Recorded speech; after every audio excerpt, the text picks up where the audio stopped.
Hello and welcome to my Insight World. Today we're going to take a trip back to 2022 and talk a little music today.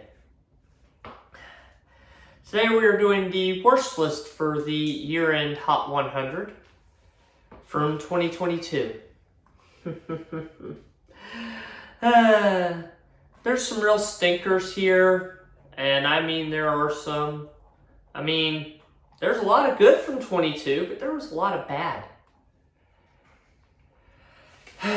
It's just, a few of the bad are songs from the year before, and one of them was a song from the year after that I thought hit this chart but didn't, so I'll get to that one right now. It's an ineligible, or it would have been on this worst list and would have been rather high. That song is I'm Good Blue by David Guetta featuring BB Rexha.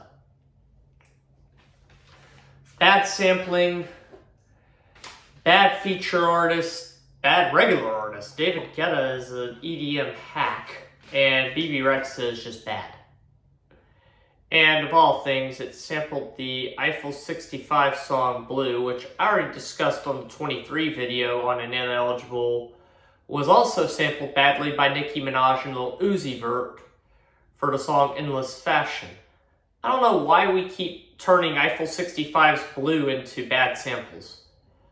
If Gabri Ponte wasn't trying to do what David Guetta's doing right now, I would think he'd be crapping his boots right now, seeing how badly maybe that's why he went ahead and tried to do it himself, because he saw David Guetta butchering his art.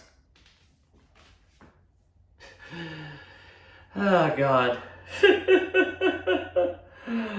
By the way, Gabri Ponte was the production person for Eiffel 65 and the instrumentalist part. He also did tracks for Pitbull at one point. Yeah. The first of the eligible honorable mentions is Unholy by Sam Smith and Kim Petras.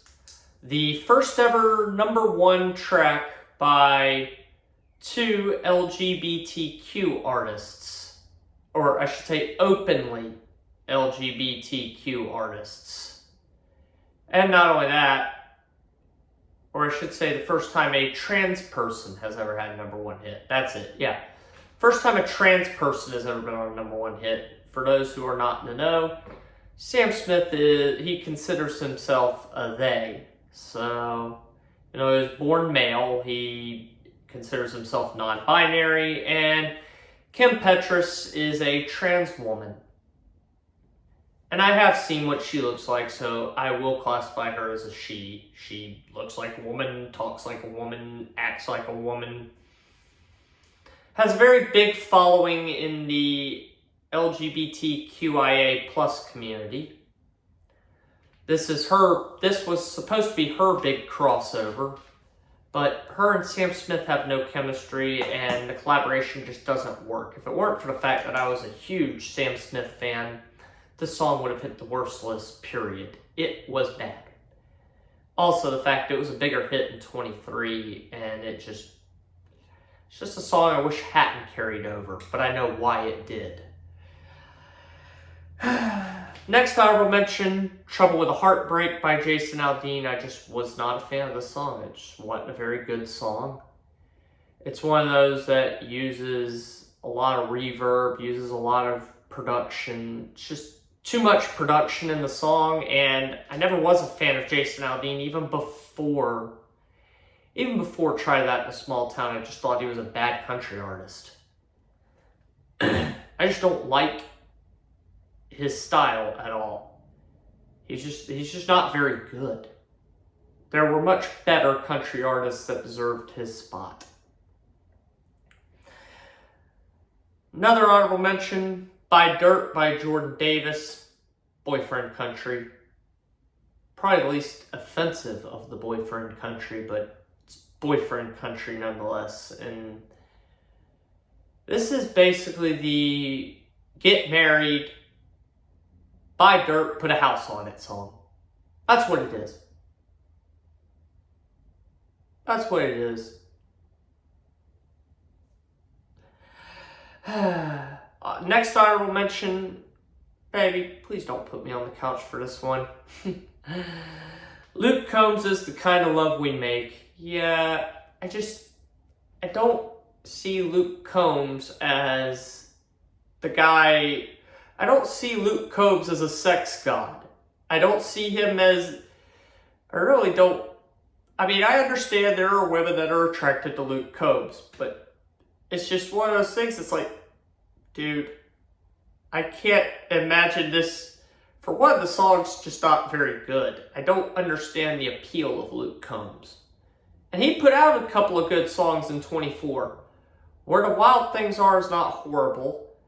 And Different Round Here I actually enjoy. It's actually a good song. But I still don't get the appeal of Luke Combs. Sad thing is he actually did put out an okay song in 22 that hit the charts called Doing This. And he didn't do a bad cover of Tracy Chapman's Fast Car. But the thing is, I guess I don't get the appeal. Maybe it's because he looks like an everyman. Maybe he just looks like your stereotypical redneck. Maybe that's why country art, it's like, one of us is making a song. Yeah, well, I just don't get the appeal, and I don't get the appeal of him singing about making love to someone. Next one, I Like You, a Happier Song by Post Malone and Doja Cat. Another bad collaboration. Just two artists that don't gel well. And I like Post Malone, and I don't dislike Doja Cat. But that album she put out that year was not very good. And when the best song she put out that year was a song for a soundtrack, yeah, no. And the final honorable mention,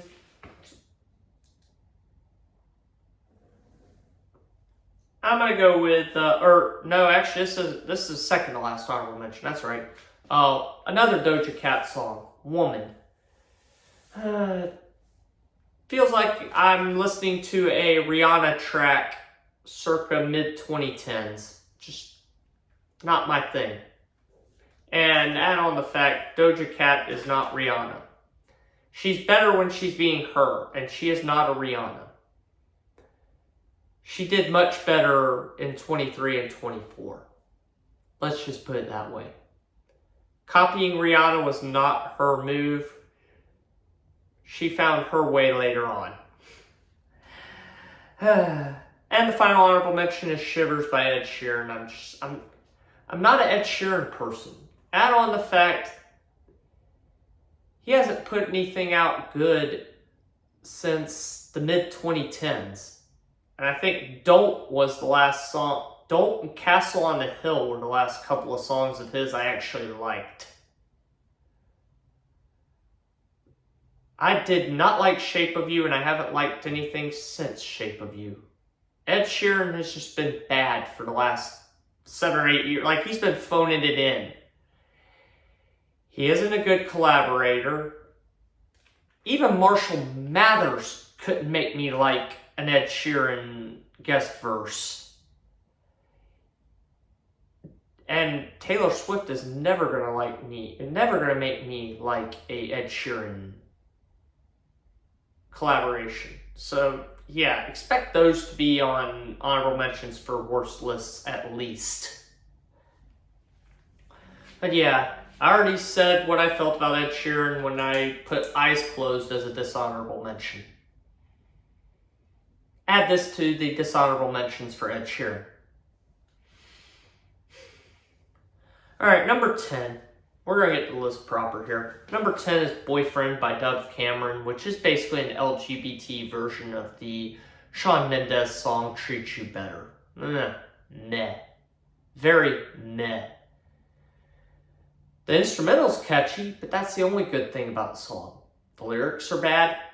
Dove Cameron is not the best of singers, and she's trying too hard at the dirty Disney girl, shtick.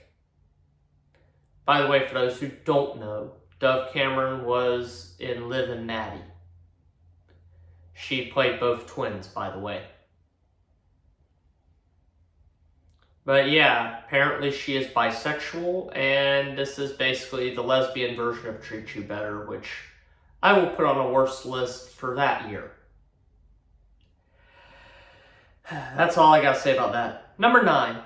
Number 9 is Fingers Crossed by Lauren Spencer Smith. This is basically the teenager's first breakup song. This is what that is. When you said you loved me, you must have had your fingers crossed. God. This is like an even worse version of Gabby Barrett's I Hope. And that was a bad attempt at being Carrie Underwood.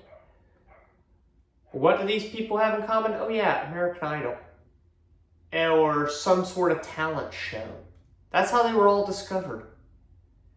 Yeah, this is a bad song by an American Idol contestant. I mean, it's not the worst song by a talent show contestant. I mean, Jax had Victoria's Secret, which was a minor hit in 22, which was also bad after the first couple of listens. And she did a song to Barty the Purple Frickin' Dinosaur to the I Love You. Yeah. Lauren Spencer Smith, and by extension, Jax, please step away from the microphone. Please stay to being one-hit wonders. I hope Lauren Spencer Smith either gets better or stays away from a microphone. Because she sounds like a child trying to make a grown-up song, and it just doesn't work. Number 8. These are the songs that started to really piss me off. She Likes It by Russell Dickerson featuring Jake Scott. This is basically a Dan and Shay song sang by two guys not named Dan and Shay. I don't know which one of Dan and Shay is the main singer, but Russell Dickerson is the dollar store version of Dan and Shay. I don't even want full price version of Dan and Shay. Yet I have at least 2 or 3 Dan and Shay wannabes on this list. And Russell Dickerson has only put out one good song, and that's the Blue Tacoma song. And that was a TikTok song that didn't quite hit the Hot 100, but it hit the country charts. He's been a mainstay on the country charts for the last couple of years, and he is one of the ersatz examples of boyfriend country. I kind of wish he'd go away. Hopefully I find Love You Like I Used To on one of those and I put that on a worst list. But that would never be higher than an honorable mention because I don't hate that song as much as I should, probably. And Jake Scott, really, I don't know who you are. Maybe somebody will tell me more about who you are, but this is not a good first impression to be on basically a Dan and Shay track that even Dan and Shay didn't want. Next, number 7 is Broadway Girls by Lil Durk and Morgan Wallen. I understand why Morgan Wallen made this song because, well, this song happened because Morgan Wallen got in trouble for saying the word that white people ain't supposed to be using. And he had to get back in the graces of the African American community, and he found a friend in Lil Durk. And since then, Lil Durk has backed him. Drake even has him in music videos now, starring, he's done multiple tracks with Lil Durk. He's done music video appearances for Drake, so apparently they don't think he's a racist, but he is an idiot. Do I think he's a racist? Not intentionally. Do I think he has a drinking problem? Possibly. Judging by a lot of his music, yes. Do I think he's an idiot? Yes. And the sad thing is I like a couple of his drinking songs. Whiskey Glasses, pretty good. Let's see. One Thing at a Time is definitely really good. I mean, when he's making actual country music, he's really good. Some of the songs, like Wasted on You, would actually be a very good country song. Problem is he puts too much trap in it. He puts that trap beat in it. Same with You Proof. I think You Proof would be better without the trap instruments, which is why it's nowhere near a worst list. Because I actually grudgingly don't mind the song. I don't hate Last Night. I'd rather hear Morgan Wallen singing Maroon 5 songs than Maroon 5. At least Morgan Wallen has talent. But the sad thing about this song is Morgan Wallen sounds better than Lil Durk on this. And he sounds better on Stand By Me, which was their other big collaboration that was a minor hit in 23. But Morgan Wallen sounds better than Lil Durk. The redneck country artist from Tennessee sounds better at trap music than the rapper. Yeah, no. This is what made me realize Lil Durk was not that good. I'd rather hear NBA Youngboy than Lil Durk, by the way. So, Youngboy wins over Durk, even though Durk will make an honorable mention for a best list in another video, at least for Back in Blood, because, well, a one-hit wonder and Pooh Shiesty had a good song. And they could get it Back in Blood.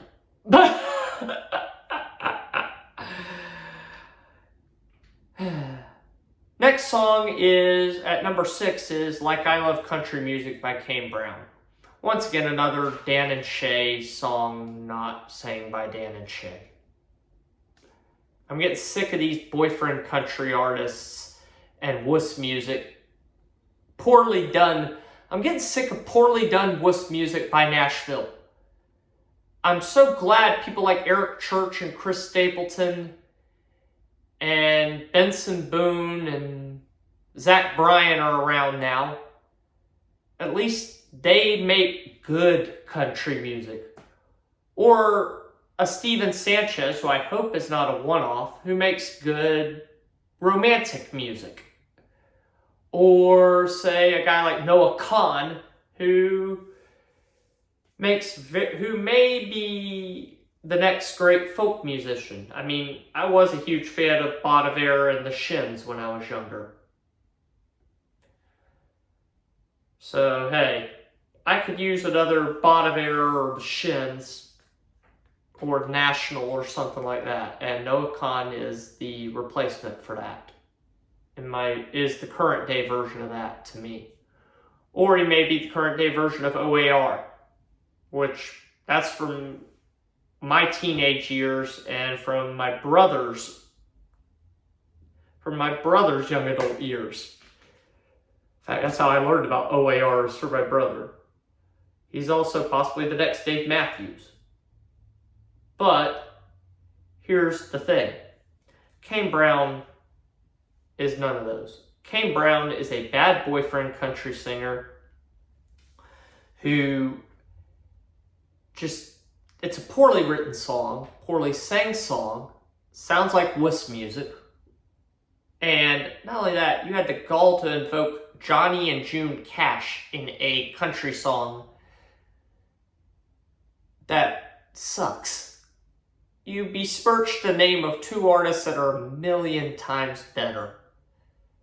By the way, if you want to hear June and Johnny Cash at their best together, you want to hear a song they do together very well, put on Jackson.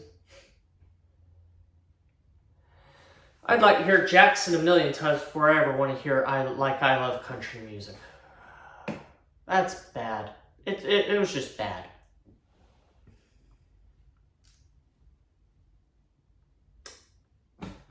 Shame on you, Kane Brown. Number 5. Number 5 is Super Gremlin by Kodak Black. If it weren't for Donald Trump, Kodak Black would still be in prison right now, for one. For two, I never understood why Kodak Black is even famous. He's had one good moment, and that was on the French Montana song Lockjaw. Basically doing a poor man's Young Thug impersonation. Why? Well, I didn't need a dollar store Young Thug. I did not need and I damn sure didn't need even a dollar store Roddy Ricch or a dollar store Future. I don't need Dollar Store Young Thug. And that's what Kodak Black basically is. He's Dollar Store Young Thug. This is a song that basically sounds like, Kodak Black sounds like a mushmouth, talking about stupid stuff. The lyrics are bad. There's a children's choir, which I'm not usually a fan of children's choirs being in hip-hop. I don't know why, it just does not work. I think the last time it's been a while since I heard a choir that works in a I've never heard it work in a mumble rap song. Save the choirs for the gospel audiences and the R&B audiences. Don't put it in here. Doesn't work in here. Add on the fact Kodak Black is just bad. I don't even understand. I don't get it. In reality, I don't hate mumble rap, I just don't get Kodak Black. I mean, there are better versions of him around. Young Thug is a better version. And I'm not even the biggest Young Thug fan, but he's a better version of that than Kodak Black. Roddy Ricch is a much better version. I actually like Roddy Ricch. High Fashion will be mentioned on a best list at some point. And maybe Ballin' too. Maybe The Box. I actually liked Roddy Ricch's stuff. I hope he's here to stay. And I hope he didn't just have one good year. I mean, hell, even YNW Melly is a better version of Kodak Black than Kodak Black. Unfortunately, we may never hear from YNW Melly outside of a jail cell. But that's neither here nor there. Kodak Black is just bad. We have better versions of him. Can he please be left in the last decade? Dear God. Number four is ABCDEFU by Gale. Bad song by an industry plant, co-written by an industry plant, and this song screams child's first cuss word. Somebody found out what the word fuck meant and decided to make a whole song around the word fuck. At least Limp Bizkit knew not to put hot dog as a single. How's that? I mean, we already had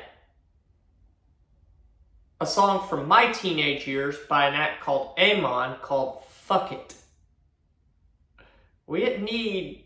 This is basically an updated version of the Amon song Fuck It from the woman's perspective. And they even had that. They even had a response to the song Fuck It that was actually recorded. Which all of these songs want to be no scrubs, but they still can't hold a candle to that classic. But this song is just bad, and it's written by a teenager, and obviously written by a teenager. Child's first curse words, Gale, stay away from a microphone. You will probably be a one-hit wonder. I mean, hell, you got replaced on the Eras tour by Sabrina Carpenter, a much better artist. That should be obvious that her stock is done. Somebody in Hollywood and the major labels bet on the wrong horse with Gale.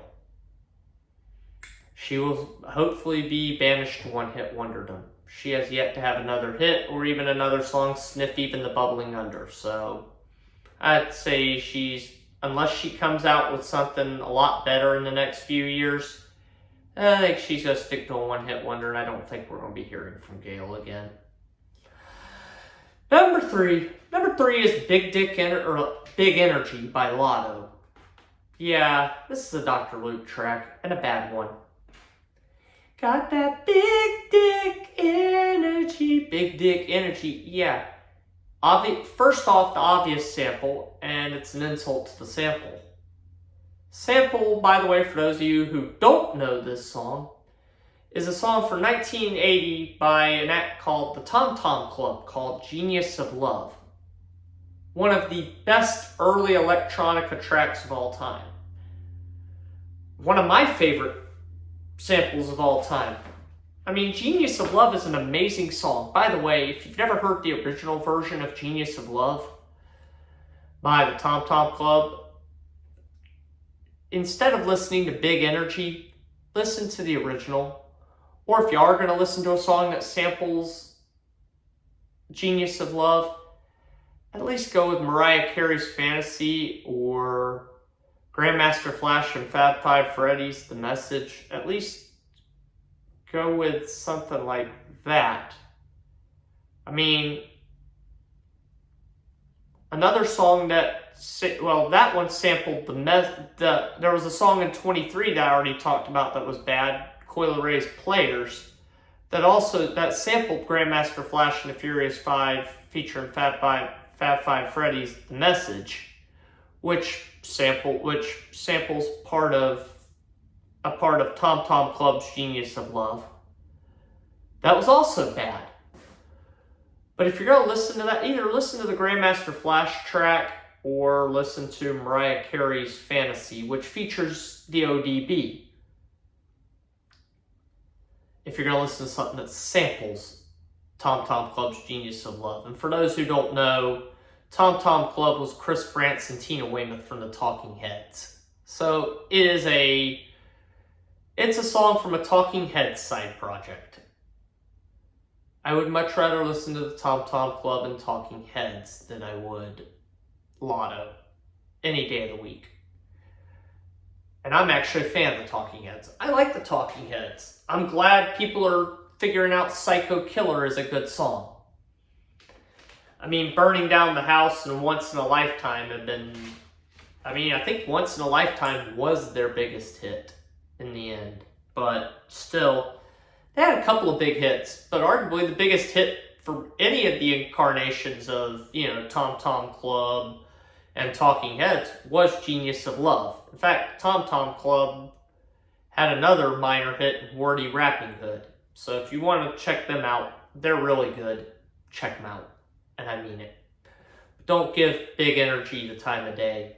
It's from an industry plant, another reality TV show winner that should have never seen the light of day. This song is just bad. Don't listen to it. Number 2. Bad sampling again. And this time, another good song was sampled and turned bad. A poor sampling by Nicki. Number 2 is Super Freaky Girl by Nicki Minaj. I don't know why we still give Nicki Minaj the time of day, and I have a feeling I'm going to have to cover her on the worst list for 24 as well. I've already gave her an ineligible dishonorable mention on the worst list for 23 for Endless Fashion, because she arguably may have had two of the worst moments of music that year. With the part of, I got a Republican doctor, make my ass great again, my God. Yeah. No, that was a very bad lyric. And in this one, has another bad lyric. F-F-R-R-E.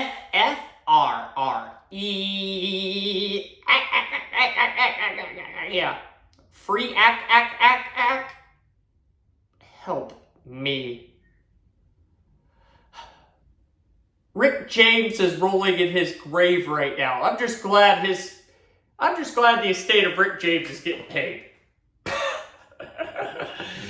I hope Rick James is not listening to this, snorting cocaine off a hooker somewhere in the afterlife. I mean, cocaine is a hell of a drug. And Rick James is rolling in his grave hearing about this. Hell, MC Hammer is rolling in his grave and he ain't dead yet. At least MC Hammer sampled it and did something fun with it and made a dance out of it.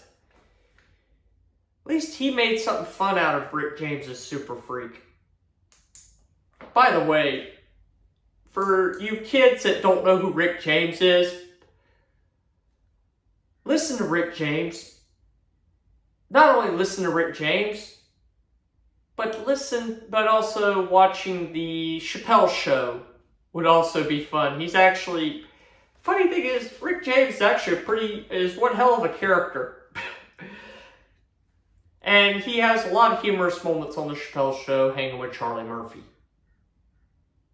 But the problem with this is a bad sampling of a Rick James song combined with somebody who we should have left in the last decade, in Nicki Minaj. And to add on the fact, I cannot stress enough, check out the original song. Rick James' Super Freak is a classic, which includes backing vocals from The Temptations and multiple instrumentals by former Motown artists. So, yeah. Blow, Daddy!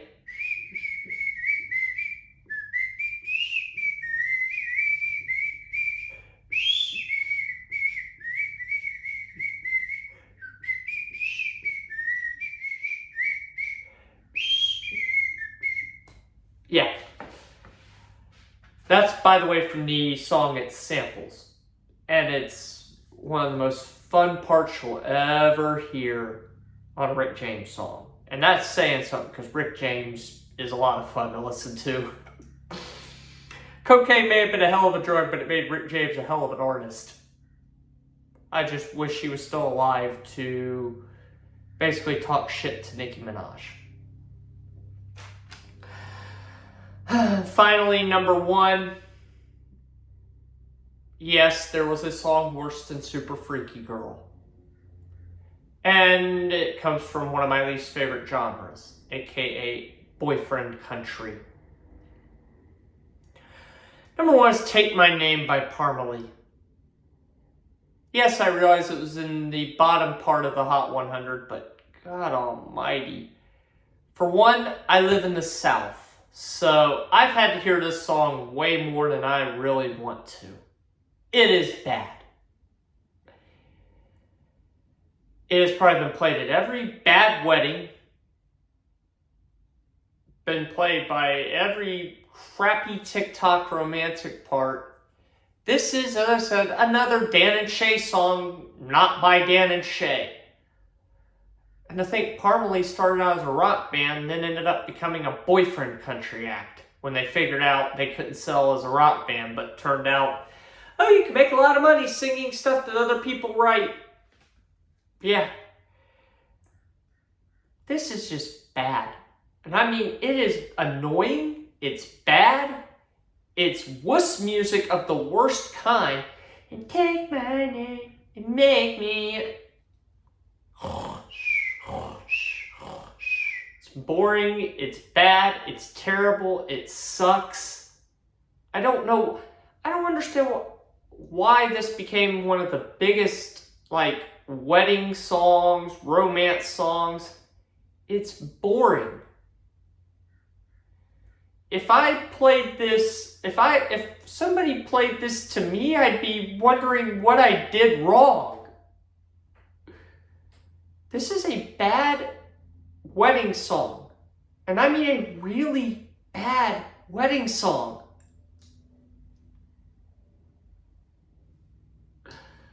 Please, dear God, stop playing this at your weddings. Please, dear God, stop playing it at all. The fact that I still have to hear this on country radio 2 or 3 years down the road is bad enough. By the way, I've had to listen to way more country music than I want to because, well, my wife is a huge country music fan. I am not, or at least I'm not a fan of pop country or boyfriend country. I am a fan, actually, of traditional country. By the way, I know between this video and the last video, a legend in the country world died. Rest in peace, Toby Keith. You will be missed, and your music will definitely be missed. You were fun, you were a legend. You made good country music. And if we ever go back all the way to about a decade ago when he was still active as an artist, he will make a few best lists because he's fun. And he actually makes good music.